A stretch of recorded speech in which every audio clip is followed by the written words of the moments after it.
Buenas, bienvenidos a otro encuentro de Estado de SAT. Finalmente tenemos con nosotros a nuestro amigo Manuel Cuesta Morúa. Luego de dos intentos fallidos, a la tercera fue la vencida. Entonces, como ustedes saben, Manuel Cuesta es historiador y vamos a tratar el tema de la pluralidad ideológica en la Cuba actual. Y bueno, cedo la palabra a él para comenzar. Bueno, muchas gracias igualmente por la invitación aquí a Estado de SAT. Me parece un espacio de los más interesantes que en los últimos tiempos ocurre en el país, ¿no?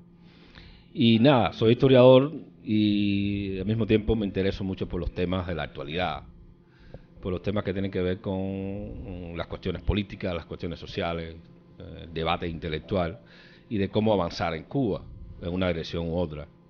Y este tema me fascina, ¿no? El asunto de cómo articular el proceso de las ideologías en Cuba con el proceso político actual. Yo me gustaría empezar de atrás hacia adelante, ¿no? Cuba ha sido, digamos, a mi modo de ver, y siempre esto es una versión de los hechos, Cuba ha sido una nación de poca densidad ideológica desde el punto de vista histórico. Y eso ha influido hasta los días de hoy. Si tomamos las corrientes básicas existentes en la formación de la nación cubana, nos damos cuenta de que Cuba parte de una matriz liberal. Su acta de nacimiento ideológico-político es una matriz liberal, independientemente del peso del pensamiento católico dentro de Cuba, que Félix Varela es, por supuesto, el exponente mayor. De modo que todo lo que comienza después, pues está atravesado por este liberalismo inicial. Pero ¿qué liberalismo? ¿De qué liberalismo estamos hablando en los albores de la nacionalidad cubana? Estamos hablando de un liberalismo práctico. No es un liberalismo que viene del debate doctrinal que se ha producido en Europa. Es un liberalismo de hecho, que muestra los hechos. Y por eso con una rapidez tremenda se escriben obras en Cuba. Obras del derecho, que tienen que ver con el liberalismo, obras políticas que tienen que ver con el liberalismo, pero sobre todo obras de corte económico. Y es aquí un punto de partida importante. Es decir, el liberalismo en Cuba se resume inicialmente en un liberalismo económico que logra como que enervar a un hombre como Félix Varela. Yo creo que eso es una nota importante para entender lo que pasa después, porque eso le quita densidad ideológica al debate político. Lo hace demasiado práctico, demasiado pragmático. Y convierte a los hombres que luchan y que intercambian en la esfera pública, convierte a esos hombres en gente que está tratando de obtener resultados ya y de inmediato, sea en el campo económico, sea en el campo político, sea en el campo intelectual. Y esta poca densidad ideológica a veces nos hace confundir corrientes de pensamiento con corrientes ideológicas. Yo diría que hay tres niveles en que esto se tiene que manifestar siempre. Una corriente de pensamiento puede ser expresada por grupos de académicos, de historiadores, de intelectuales. Una corriente ideológica es aquella que se forma a partir de la influencia de estas corrientes de pensamiento sobre el resto de los sectores sociales. De modo que haya como una especie de vaso comunicante entre lo que expresan los hombres de pensamiento y las creencias que la gente manifiesta para articular sus actitudes en la vida cotidiana, en la vida social. Y esto se rompió un poco a lo largo de nuestro itinerario histórico y tiene una influencia capital justamente hoy en Cuba, justamente en el 59, cuando las ideologías son barridas sencillamente, ni siquiera por un proceso ideológico, porque la Revolución Cubana al principio no es un proceso ideológico, es un proceso de rectificación, es un proceso de justicia que trata de eliminar algunas de las cosas, algunos de los flagelos que veníamos arrastrando en la República. ¿Cómo es posible que se elimine las ideologías o el debate puramente ideológico? En el 59 yo creo que tiene una explicación en esta falta de densidad ideológica de la sociedad cubana. Y estos son para mí los grandes marcos que explican el momento actual, dónde nos encontramos los cubanos ahora mismo. ¿Y dónde nos encontramos? Yo creo que nos encontramos en un proceso de recuperación. El amigo Rojas habla de esas grandes tradiciones en algún momento. Y yo creo que hay una recuperación por un lado, de el ideario doctrinal del liberalismo. Una recuperación, por otro lado, del ideario republicano. Por eso las grandes recurrencias a Martí, todo el mundo quiere tomarlo, que es la gran fuente del republicanismo cubano. Hay una recuperación de la tradición socialdemócrata, que tuvo una expresión muy débil, por ejemplo, en un personaje como Diego Vicente Tejera. Y hay una recuperación también del debate al interior de la democracia cristiana y del socialcristianismo. Yo creo que eso es lo que está afluyendo en la Cuba actual y yo creo que es un momento interesante. Mira, hay un punto, bueno, has tocado varios puntos, hay uno que ahora me viene a la mente, pudiera ser muy interesante de tratar en un futuro programa, que tiene que ver con el corte en 1959 de todas las ideologías que venían evolucionando. Yo creo que este fin en una ideología comunista es muy interesante cómo ocurre todo esto históricamente, desde que a partir de 1952 Batista da el golpe de Estado, cómo empieza todo el movimiento 26 de julio, cómo empiezan todas estas cosas para sacar a Batista del poder, todo el intercambio entre los distintos movimientos. Yo creo que sería muy interesante tocar en algún momento este tema, porque es un tema poco, bueno, quizás tocado mucho, pero yo creo que hay todavía muchas lagunas en cómo se termina esto, ¿no? Y sobre todo aquí dentro de Cuba. Hay elementos muy interesantes que ocurren en el primer periodo del año 1959, ¿no? Yo creo que hay casos definitorios muy importantes en algún momento de debatir. A mí en lo particular, uno de los que me parece más interesante, hablando un poco de ideologías y concepciones de cómo debe funcionar el Estado, que tiene que ver con la separación de poderes. Yo creo que uno muy interesante tiene que ver con el asunto de los pilotos de Batista, el famoso juicio de los pilotos de Batista. Esos son puntos que yo creo que en algún momento, en algún programa, debe ser muy interesante de tocar.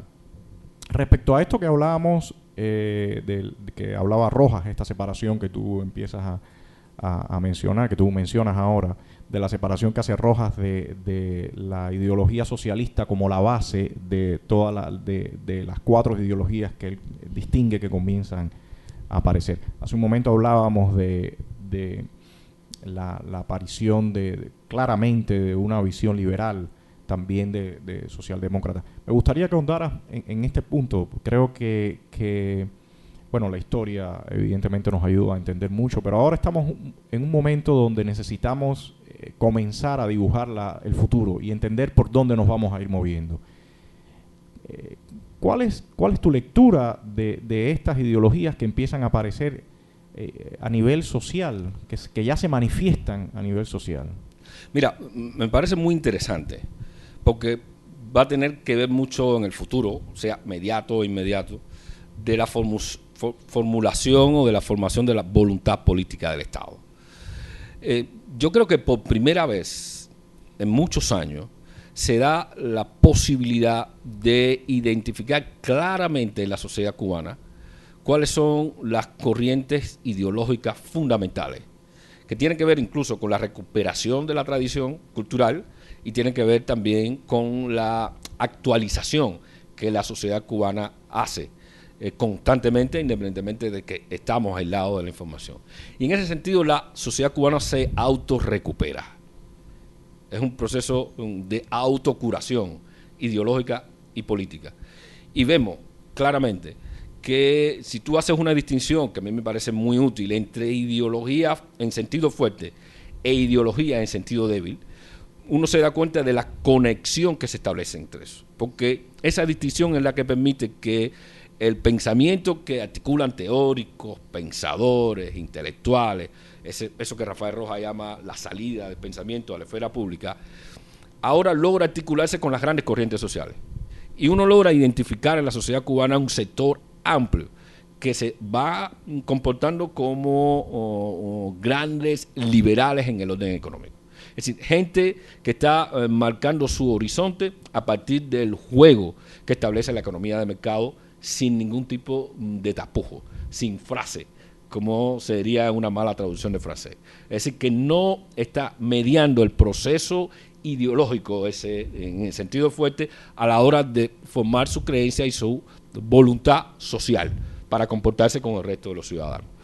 Hay otro sector que está combinando el sentido de protección que siempre ofrecen los estados, pero en un sentido de estado, de bienestar, con las libertades. Y esa es una corriente que en el futuro articularía lo que llamaríamos las bases de la socialdemocracia cubana. Ahí en esto me estás hablando principalmente de la aproximación a la cuestión económica. Te hablo de la aproximación a la cuestión económica, que es una especie de recuperación de la conducta económica del cubano de siempre. Yo siempre pongo un ejemplo histórico, ¿no? Es decir, los bayameses quemaron Bayamo porque no les dejaban comerciar, y punto. Y esto es una actitud que está en los genes de formación de la nacionalidad cubana. El derecho a comerciar, el derecho a intercambiar bienes entre sectores y en medio de la sociedad. Y ese proceso de recuperación está presente hoy en el cubano. Está buscando cómo abre su espacio para comportarse económicamente. Y sabes que hay una distinción entre el liberalismo económico y el liberalismo político. Pero para este sector es muy importante, la libertad. Hay algo curioso que en esto que mencionas, que creo que simboliza muy claramente estos puntos que estás hablando, y es el que tiene que ver con la propiedad. Una de las reformas que desde mi punto de vista no van a tener ese gran impacto que se le ha dado en los medios es el que tiene que ver con la propiedad de automóviles y la vivienda. Y ahí está claro lo que hablas, cómo el cubano tiene enraizado esa visión de la propiedad, y a lo largo de estos 52 años definitivamente el concepto de propiedad socialista, comunista, no ha calado realmente en el imaginario de la población cubana. La gente sigue interpretando lo suyo como lo que puedes vender, lo que puedes hacer. Entonces, este paso de permitirle nuevamente al cubano vender esas propiedades y esos bienes, pues definitivamente van en la dirección de recuperar esta visión que tiene que ver con uno de los ejes centrales del liberalismo, ¿no? Definitivamente. Yo creo que al final del debate político de la clase actual, de la clase política en plaza actual, la que tiene el control de las riendas del poder, se dan cuenta de que es inevitable, incluso para su propia supervivencia, conectarse con la propia tradición cubana. Claro que lo hacen a su manera, para no perder el control político, que es el que más le interesa. Y entonces reconocen que Cuba tiene que empezar a normalizarse. Es decir, esto es un proceso que lo podemos llamar de recuperación, pero también le podemos llamar un proceso de normalización. En este caso es una especie de normalización negativa, porque reconocen determinados derechos, pero al mismo tiempo tratan de restringir el ejercicio de esos mismos derechos que reconocen. Entonces no estamos hablando de una apertura coherente y una apertura total. Pero en todo caso es un proceso de darse cuenta de que las fórmulas anteriores para gestionar a la sociedad han fracasado. Y aquí funciona un poco aquello que podríamos también ver en el campo religioso. Durante 50 y tantos años se intentó convertir a la sociedad cubana a una sociedad atea. Y yo tengo ciertamente una visión sobre lo que yo llamo también el uso de la fe en Cuba, el uso de las ideologías en Cuba. Pero en todo caso, el proyecto de hacer de los cubanos los más ateos del mundo, pues fracasó. Y entonces, ¿qué hace el gobierno? Pues trata de recuperar para así cooptar, como llamarían otros, a todo el proceso de reaparición religiosa. Bueno, algo similar tratan de hacer en el campo económico. Reconocer determinados derechos, reconocer determinados sentidos de propiedad, pero estableciéndole comentarios adicionales. Los comentarios adicionales yo le llamo a todo tipo de restricción al ejercicio propio de un derecho que yo te acabo de reconocer. Tienes derecho a la libertad de expresión, pero habla a través de mí. Bueno, si tengo derecho a la libertad de expresión, simplemente me expreso, porque tengo que hablar a través de ti. Bueno, algo similar tratan de hacer con estas libertades económicas, pero en todo caso es una recuperación franca y clara que toca las bases mismas de la legitimidad del Estado tal y como está presente hoy en día en Cuba.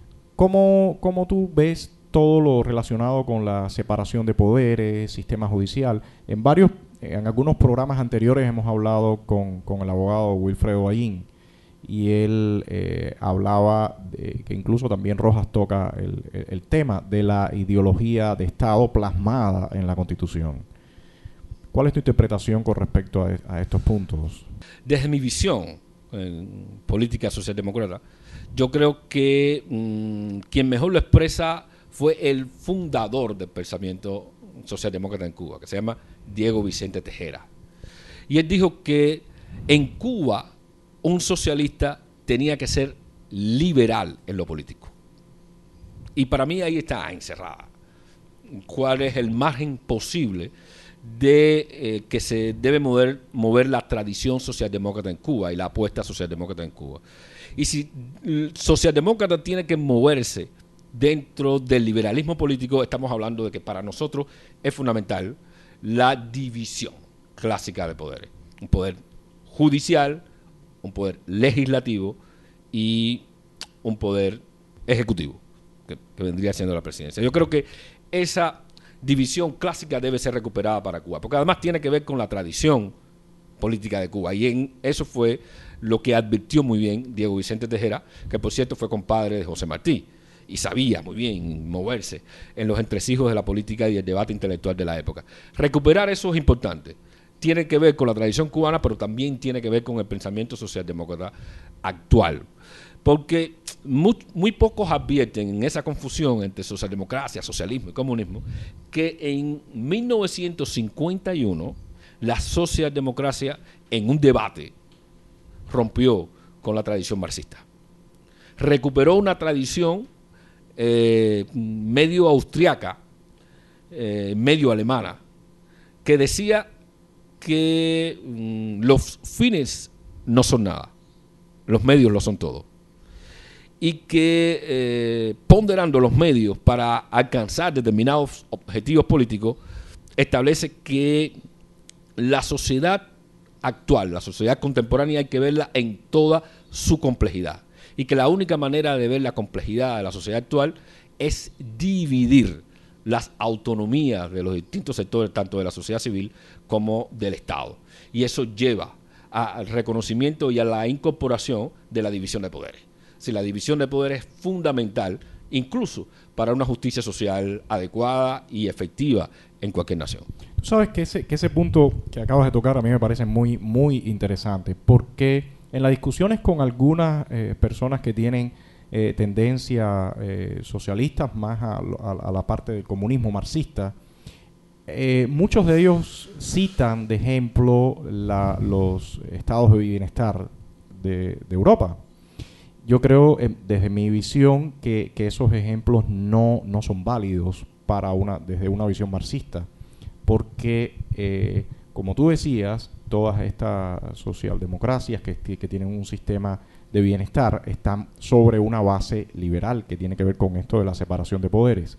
Y yo creo que eso va un poco más atrás y va en el sentido de que la visión marxista tiene un claro enraizamiento en la visión darwiniana en lo social, donde la principal forma de relación entre los individuos tiene que ver con la competencia y la anulación del contrario. La famosa frase esta de la dictadura del proletariado, todo es muestra de eso. En los últimos tiempos ha habido un movimiento bastante grande que tiene que ver con los sistemas complejos, que se han aplicado mucho a cuestiones sociales también. Y hay un concepto que yo creo que es esencial, que es la coevolución. Y la coevolución tiene específicamente que ver con esto, que el sistema no solamente, en cierto nivel, sí hay relaciones de competencia, pero a nivel global hay relaciones de cooperación también. Y ese es un punto que quizás no sobresale mucho para algunos, pero yo creo que constituye un eje esencial en la diferencia que hay entre la visión de la socialdemocracia y la visión que hay del socialismo marxista. En uno, el eje central es el aniquilamiento de una clase social sobre otra, y en el otro se contempla, evidentemente hay contradicciones, pero se contempla también el aspecto de cooperación como elemento esencial de coevolución dentro de la sociedad. Perfectamente. Yo creo que esa distinción es importante hacerla, porque mucha gente tiende a identificar así simplemente todo lo social dentro del campo del socialismo marxista. Y yo creo que si no se hace esa distinción acompañada con aquello de que Lenin criticó mucho a la socialdemocracia, incluso rusa, de que su gran problema era que no se quería pelear con la gallina de los huevos de oro, es decir, con la propiedad privada, y que había que romper con la propiedad privada. Si uno no se da cuenta de que hay una distinción en el campo económico aquí mismo, pues tiende a identificar fácilmente una cosa con la otra. Y esto del pensamiento complejo supera un poco lo que está en la base del marxismo, que es la vieja teoría del juego olímpico, que muchos críticos siempre se lo hicieron ver a Marx, de que Marx había captado en su pensamiento lo que había leído de los libros griegos, de la competencia que se establecía entre deportistas y en la que el otro era totalmente aniquilado, y había traducido eso al campo político, a un campo mucho más complejo, que le llevó a los errores al análisis de la India, por ejemplo, cuando la dominación británica, que él la vio como la salvación para la India justamente porque aniquilaba a los otros allí.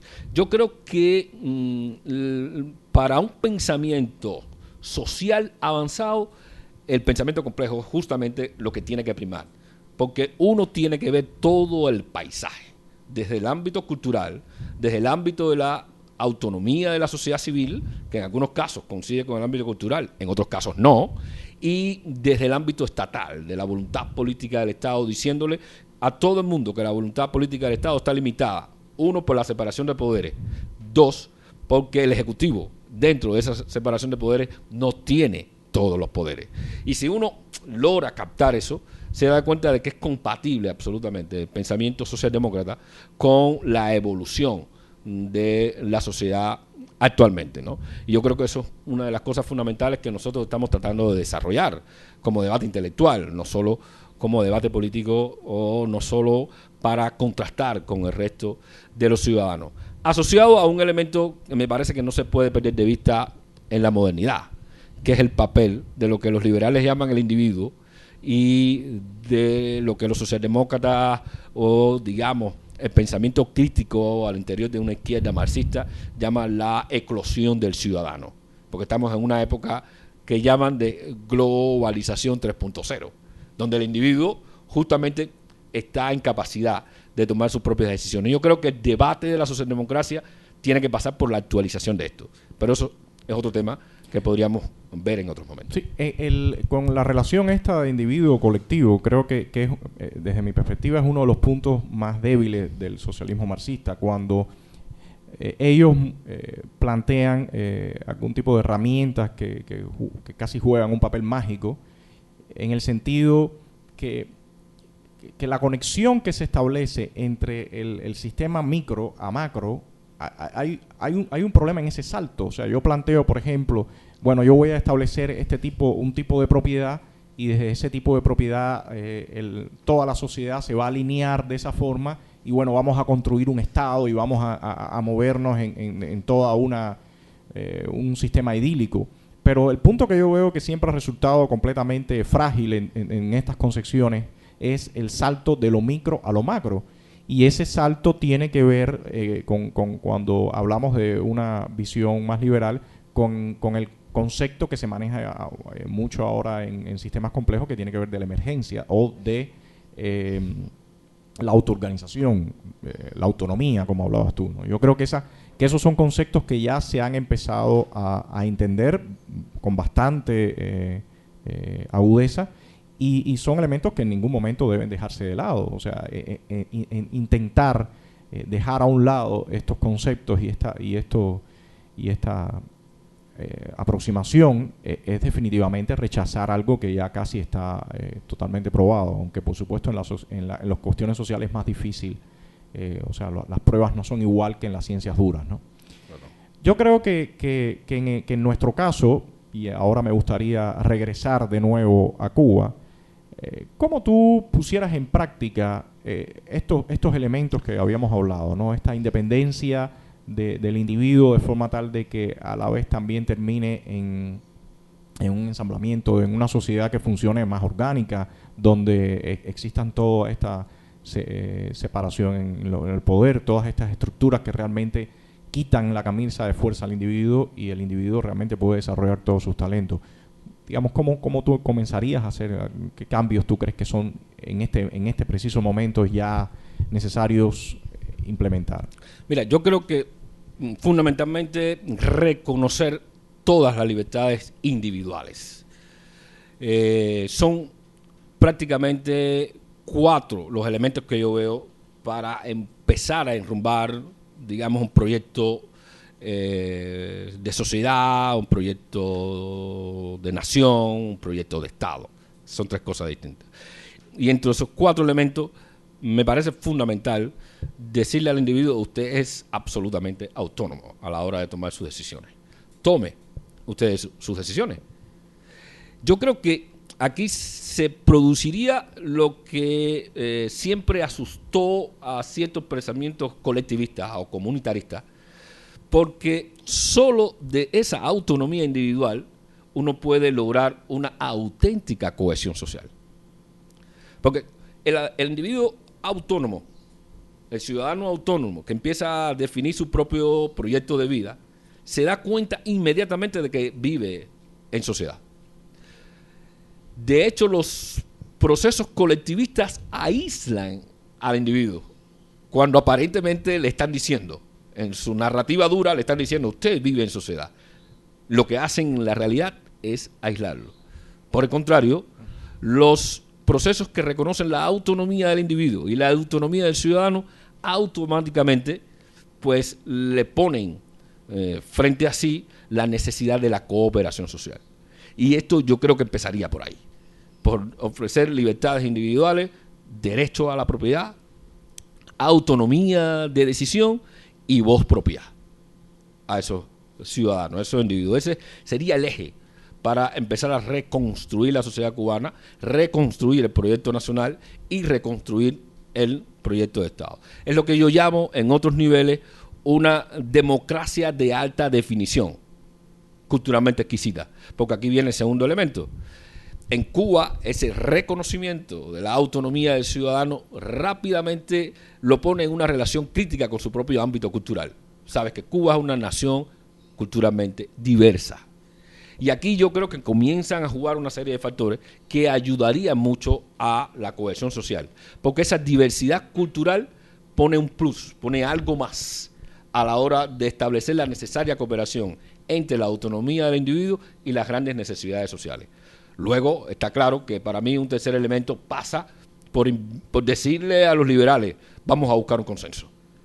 Vamos a tratar de establecer en Cuba una especie de democracia consensual, por consenso, en la cual no se pierda la memoria histórica, porque pese a los fallidos intentos de resolver los debates o los dilemas sociales de todos los proyectos colectivistas en Cuba que han sido, desde el monárquico hasta el actual socialista, hay una memoria histórica, en una noción relativamente pobre, en la que el ciudadano dice: no me dejen solo, no me abandonen, yo tengo determinadas necesidades y no tengo los recursos para llegar. Y yo creo que aquí se puede establecer ese tipo de democracia consensual que haga de Cuba una sociedad auto-recuperada con una velocidad interesante y que al mismo tiempo comience a corregir cualquiera de las fallas que siempre se producen, porque este concepto de emergencia también tiene que ver con lo desconocido, es decir, cómo actuar con flexibilidad ante lo que aparece en el paisaje o en el escenario social. Una pregunta, Manuel, dentro de tu concepción socialdemócrata, ¿tú te ves a ti mismo más hacia lo que sería la tercera vía o más la socialdemocracia clásica? Yo voy hacia la tercera vía, definitivamente. He discutido con amigos dentro y fuera. Tengo actualmente un debate con un amigo mexicano, por ejemplo, que milita en la socialdemocracia mexicana, muy pequeña, pero existe. Y a decir verdad, yo me voy a la tercera vía porque la socialdemocracia tradicional ha perdido de vista a todos los actores sociales. Estamos en una época en que el ciudadano con una laptop conectado a Internet hace un proyecto. Estamos en una época de subcontratación, en la que un individuo en Nueva Delhi le arregla la finanza a un individuo en Boston. Y la socialdemocracia no puede perder eso. Y ahí hay una emergencia del ciudadano y del individuo que es importante para avanzar cualquier proyecto político. Y la tercera vía ofrece esto. La tercera vía ofrece un marco de flexibilidad, sin olvidar, por el contrario, teniéndolo siempre en cuenta, las grandes demandas sociales, sin olvidar el progreso mismo de la sociedad y la autonomía que han ido alcanzando todos los ciudadanos en el mundo. Desde los bosquimanos con una laptop que le ha puesto cualquier programa de la UNICEF hasta el ciudadano más ilustrado de Suecia. Y yo creo que por ahí la solución posible de cualesquiera sean los desafíos que presente una sociedad tan diversa y compleja como la sociedad cubana, en el campo de la socialdemocracia debe dirigirse hacia la tercera vía definitivamente. Yo creo que realmente estamos en un momento muy interesante porque digamos la estructura que tiene instaurado el presente gobierno en Cuba es una estructura demasiado arcaica. Sin embargo, como hablamos al principio del programa, se han ido desarrollando mecanismos dentro de la sociedad paralelos a esa estructura y de alguna forma me parece que en un futuro, cuando se empiecen a dar ya cambios más claros, habrá que empezar a rescatar de esa estructura paralela y traerlas hacia la institución del Estado cubano. En uno de tus últimos escritos hablabas de cómo la corrupción es corrupción a un primer nivel, pero cuando te acercas más representa todos esos mecanismos que la propia sociedad genera como modo de sobrevivencia. Perfectamente. Yo creo que hay una historia que parece ser olvidada en los análisis, sobre todo de prensa, sobre Cuba, de que la sociedad cubana se mueve ya no solo paralelamente, sino divorciada de la estructura estrecha y arcaica del Estado. Y entonces está claro que como el Estado quiere seguir teniendo esa omnipresencia, no solo desde el control político, sino de la administración de la verdad, pues nos encontramos con el hecho de que la sociedad encuentra sus caminos paralelos. La simulación, que en el caso económico se llama corrupción. Y esta es ciertamente negativa, como todos sabemos, eso no tiene ninguna discusión. Pero sociológicamente en Cuba es como la envoltura, yo le llamo la envoltura indecente de la economía de mercado, con sus bolsas de valores. Yo recuerdo muy bien, y todos sabemos, que la bolsa de permuta que se reúne en Prado es una bolsa de valores de la vivienda. Incluso el Estado trató de crear sus propios mecanismos institucionales y estatales para regular la compraventa o la permuta, más bien la permuta, no la compraventa de las casas, y la gente siguió yendo a la bolsa de valores inmobiliaria en Cuba, que se reúne todos los días a partir de una hora, porque incluso abre como Wall Street a partir de una hora determinada, y ahí comienza el gran comercio inmobiliario dentro del país. Y esto es una tendencia presente que es una tendencia de futuro. Y lo mismo sucede en los demás ámbitos, en el ámbito de la comunicación, en el ámbito del comercio de ideas y, por supuesto, en el ámbito humano, porque la cantidad de fórmulas que la gente encuentra para tratar de solucionar a nivel vecinal determinados problemas es interesantísimo. En algunos casos espantoso, pero en otros casos viene siendo muy interesante. Y de lo que se trata es de ir buscando una adecuación entre las estructuras del Estado y las tendencias de futuro que se van forjando en la sociedad cubana ahí a contrapelo, con muchos obstáculos, con represión, con incomprensión y con prejuicios. Yo creo que, por ejemplo, el gran tema de la comunidad LGBT, que es un tema amplísimo de debate y de discusión. Bueno, cuando en una sociedad tan machista como la cubana, con tantos prejuicios, ya eso es un tema público, se me está diciendo que todos los demás temas también pueden ser públicos. Es solo una pequeña voluntad del Estado la que impide que los demás temas políticos, ideológicos, culturales, pues también pasen al debate público. Y yo creo que esto avisora muchas cosas interesantes para el futuro, nos prepara, al mismo tiempo nos dice por dónde van las tendencias y nos dan una cierta esperanza de que pueda haber un proceso de construcción de una nueva convivencia social, política y cultural prometedora para el futuro, y estamos, por supuesto, en el occidente. Te quería preguntar qué opinión tienes tú desde la socialdemocracia del socialismo de mercado al estilo chino. En este momento yo creo que se está debatiendo desde el poder dos posiciones claramente definidas. Una que tiene que ver con el socialismo de mercado tipo China y otra que tiene que ver con los elementos que quieren mantener este socialismo marxista. Yo, desde mi perspectiva, creo que ninguna de los dos serían convenientes para nosotros. Yo lo veo más en el sentido de lo que hablábamos ahorita, de buscar sistemas que tienen un anclaje democrático completamente, ¿no? Que es lo que hablamos ahorita, de un sistema más hacia la socialdemocracia. Pero definitivamente creo que algo al estilo chino, de socialismo de mercado, no sería de lo mejor que pudiéramos nosotros aspirar, porque veo muchos problemas que surgirían, no creo que ni siquiera en el largo plazo, yo creo que en el mediano plazo ya estaríamos enfrentando a esos problemas. Ahorita hablábamos de un artículo que tú habías publicado, creo que fue en Cuba Encuentro, ¿no? Hace, digamos, unos meses atrás, sobre la priización del Partido Comunista. Quisiera que nos comentaras algo sobre este tema. Mira, Marx decía que la ideología era la falsa conciencia. Voy a ser breve, eso tiene otros derivados. En puridad, visto desde Marx mismo, no debería haber ideología marxista.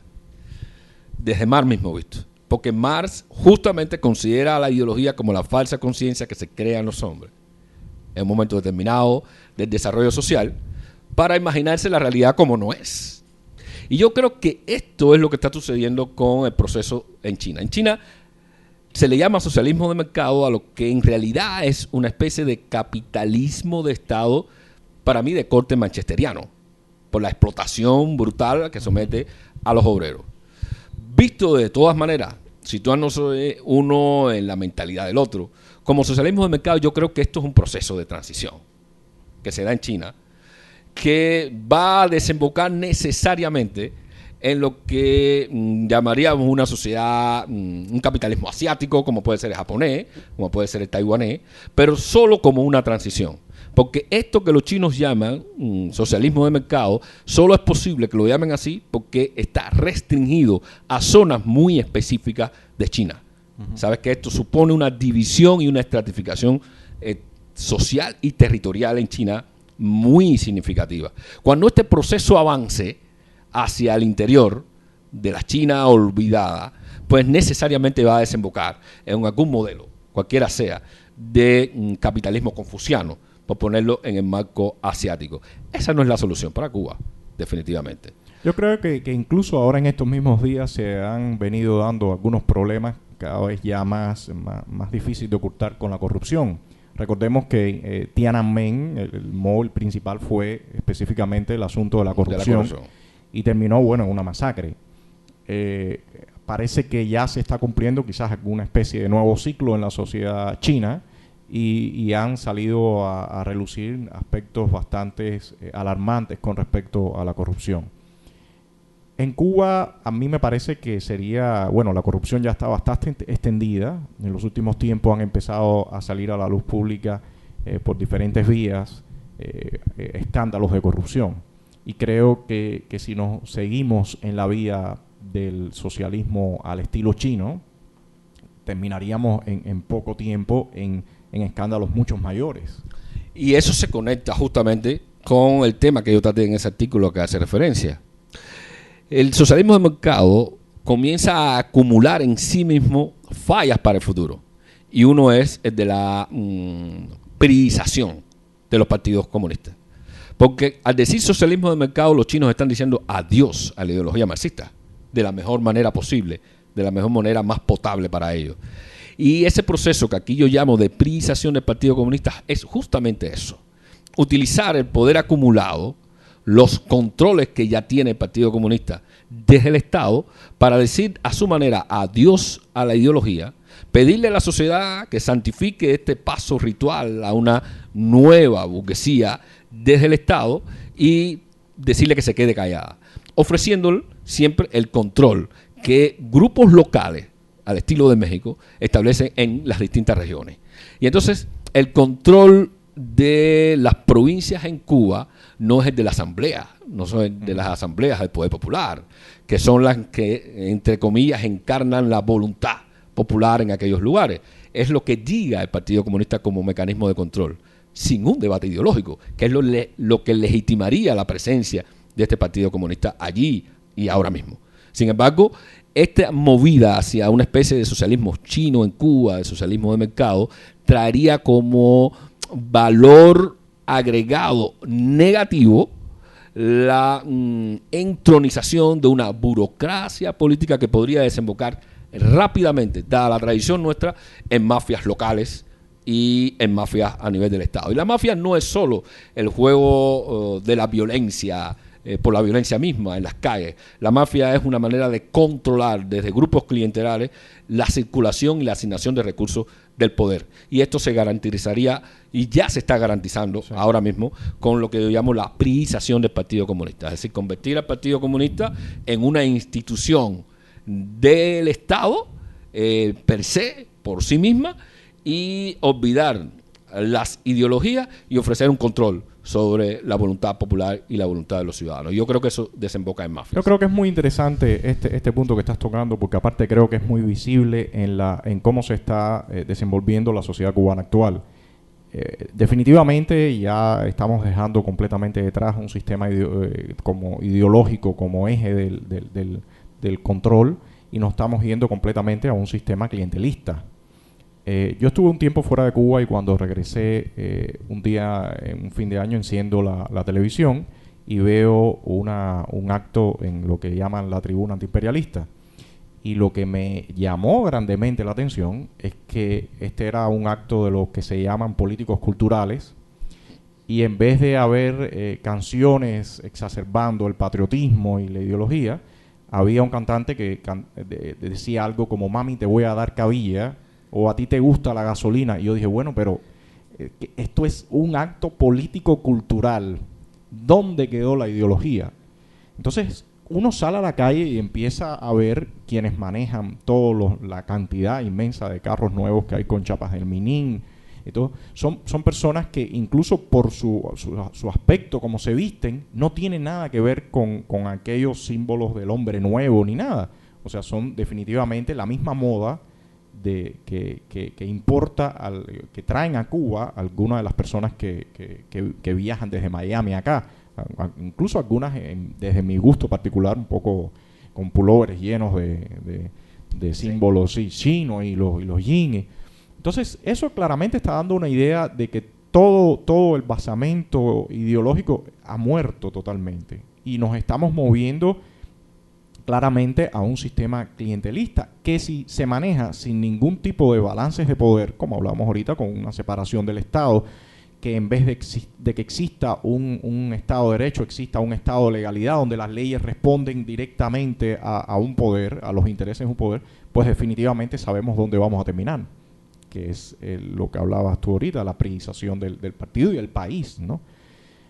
Creo que estos son puntos que deben empezarse a discutir ya abiertamente en la sociedad cubana, en los espacios públicos, porque entrañan un peligro muy grande.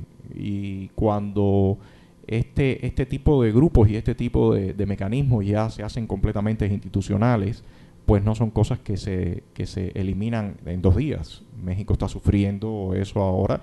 Y quién sabe qué tiempo más va a estar sufriendo ese legado de 75 años del Partido Revolucionario Institucional en el poder. ¿Qué crees que podamos hacer como cubanos para evitar esta situación? Porque realmente tenemos diferentes escenarios. Algunos pueden ser muy interesantes y muy favorables, pero algunos, si nos movemos en esta dirección, realmente pueden ser muy peligrosos. Definitivamente. Uno de mis puntos de coincidencia, que no de disonancia, con Rafael Rojas, es justamente la necesidad de recuperar la discusión ideológica. Cuando yo hacía referencia al principio a la falta de densidad ideológica de la sociedad cubana, estaba hablando de una falla, no de una virtud necesariamente. Porque la posibilidad y la facilidad con que el poder revolucionario barrió el debate ideológico y las distintas corrientes ideológicas en el país estaba indicando no una superación postideológica de la sociedad cubana hacia la posibilidad de un comunismo, estaba indicando una falla de valores, porque las ideologías se expresan, uno, como pequeñas corrientes intelectuales de pensamiento, dos, que se traducen en modelos políticos, que es lo que llamaríamos las ideologías débiles, tres, que se generan esos sistemas de valores en los grandes sectores sociales. Cuando falla esta comunicación, cuando falla ese flujo entre los tres, se producen esos vacíos ideológicos que generan que nuestra evolución no vaya por un debate público, ni siquiera al interior del Partido Comunista, sino hacia la economía y la política práctica, hacia indicar cuál es el camino antiético de obtener determinadas ganancias y de reproducir acríticamente modelos de conducta que nada tienen que ver con nuestras propias tradiciones. Yo creo que lo que se debe hacer urgentemente, la gente está pensando en cómo vivir mejor, eso podemos entenderlo, pero lo que se debe hacer urgentemente es empujar un debate de valores y un debate ideológico que recupere las ideologías. Hay que recuperar la diversidad de ideología para que al mismo tiempo se abra el campo de valores y de discusión de valores de la propia sociedad a la hora de reconducir el debate político. Si no, nos perdemos, como está sucediendo ahora. Estamos en una sociedad que desvaloriza todos los ámbitos para obtener determinada ganancia o determinada posición. Y así no se construye un país, mucho menos una voluntad política de Estado, de un Estado que quiere perdurar, que quiere continuar. Yo creo que hay que recuperar eso y salir a la arena pública diciendo, hey, demócratas cristianos, hey, socialdemócratas, liberales, comunistas, marxistas, vamos a debatir qué sociedad es necesario tener en un marco de pluralidad, buscando lo que alguien llamó, no voy a mencionar el nombre para no hacer esto demasiado académico, pero lo que alguien llamó los mínimos vitales de cohesión entre la diversidad. Y desde ahí construir una nueva sociedad y un nuevo estilo y una nueva voluntad de Estado. Yo creo que Cuba tiene condiciones para eso. Bueno, eso yo creo que tiene que empezar a partir, por ejemplo, desde la misma intelectualidad. Hay que romper esa barrera de miedo de hablar las cosas y discutir las cosas abiertamente, porque mientras se necesite tantos malabarismos para decir cosas que ya son muy necesarias decir abiertamente y discutirlas abiertamente, no creo que podamos movernos en la dirección que tú mencionas. Por otra parte, los medios, aunque muy escasos, ya cada vez van existiendo más. Todo esto de la tecnología, todos los medios de información que podemos empezar a hacer uso, los correos, todas las páginas web, todo pasar discusiones, debates que se pueden empezar ya a articular. Yo creo que es el momento de definitivamente no seguir postergando. Es ya necesario comenzar con estos debates. ¿Cómo te gustaría a ti implementar estas cosas? ¿Cómo la ves? Porque evidentemente sabemos que hay limitaciones muy grandes. En estos días contigo lo hemos visto. O sea, tú venías simplemente a discutir lo mismo que estamos haciendo ahora y te fue negado. ¿Cómo visualizas tú? Mira, es difícil, es algunas veces complicado ya la práctica de este ejercicio. Sí, yo creo que es harto complicado. Yo creo que el movimiento auténtico de lo necesario pasa por la capacidad de superar los obstáculos. Sin obstáculos, todo lo que se haga puede parecer un avance, pero en realidad es un movimiento en falso. Y aquí es donde yo creo que una de las primeras cosas que se debe hacer, o se debe recuperar, es hacer un llamado generoso a los intelectuales. Diciéndole, mire, lo que está en juego es muy grande. No está en juego la supervivencia de nosotros como individuos. Mañana puede pasar cualquier cosa y bueno, dejamos de ser o dejamos de existir. Lo que está en juego es la posibilidad del legado que dejemos a la nación. Y yo creo que los intelectuales tienen un papel fundamental que jugar en eso. Y aquí un llamado debería ser a una recuperación misma del papel inicial de los intelectuales. Yo recuerdo de mis tiempos de estudiantes, y que siempre recapitulo por estas cuestiones del debate político, el sentido original de ideología, que era análisis de las ideas, simple y llanamente. Después derivó en sistemas, pero en principio ideología es análisis de las ideas. Ideólogo se consideraba al que administraba la palabra. Entre este análisis de las ideas y la administración de la palabra, yo creo que está la fuente posible para que los intelectuales cubanos recuperemos este espacio público desde la diversidad. Yo creo que sería el mejor aporte que podría hacerse. Y está claro que hay obstáculos, pero está claro que se pueden abrir espacios de comunicación para esto. Estado de SAC es el ejemplo. Hay otros espacios más estrechos, pero que de alguna manera tratan de debatir algunos temas. Esto se debe respetar y se debe convocar también a esta gente a decirle, mira, estamos hablando de Cuba, no estamos hablando de poderes inmediatos, estamos hablando de las bases fundacionales del país y de las posibilidades futuras de Cuba. Vamos a dialogar y vamos a contribuir, porque este debate en la esfera pública hacia el público es el que va a permitir el proceso de recuperación de valores.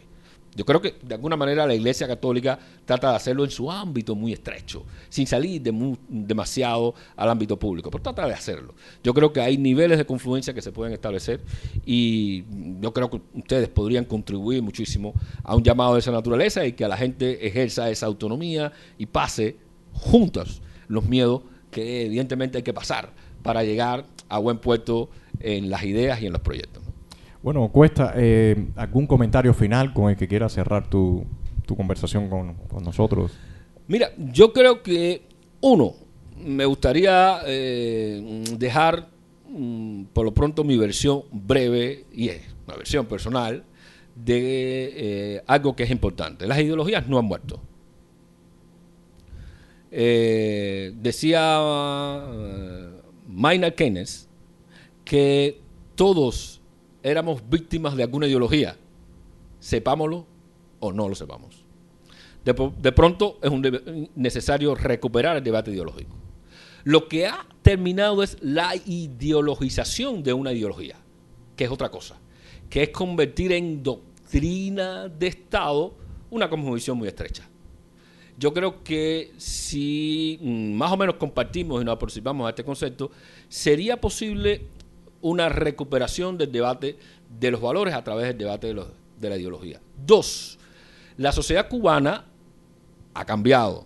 Me refiero a la sociedad cubana. La sociedad cubana se viene autorrecuperando.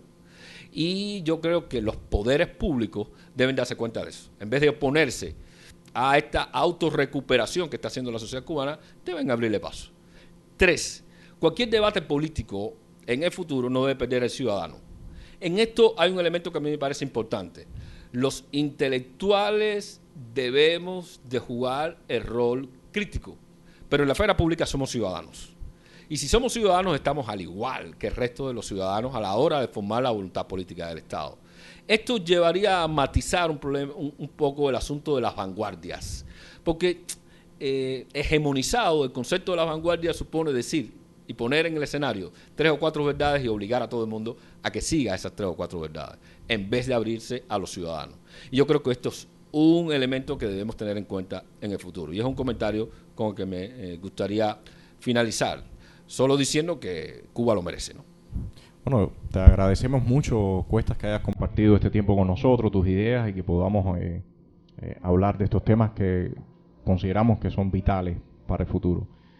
Ojalá que en algún momento, como me decías ahorita, podamos sentarnos en una mesa en vivo con Rafael Rojas, Alexis Jardines, tú y otros más conocedores del tema, y se pueda hacer un debate, que se pueda ver digamos, una mañana de domingo o una tarde de sábado por la televisión cubana. Espero que no demore mucho. Yo realmente soy optimista en eso y creo que en algún momento va a llegar. Yo también. Así que bueno, gracias. Gracias por la invitación.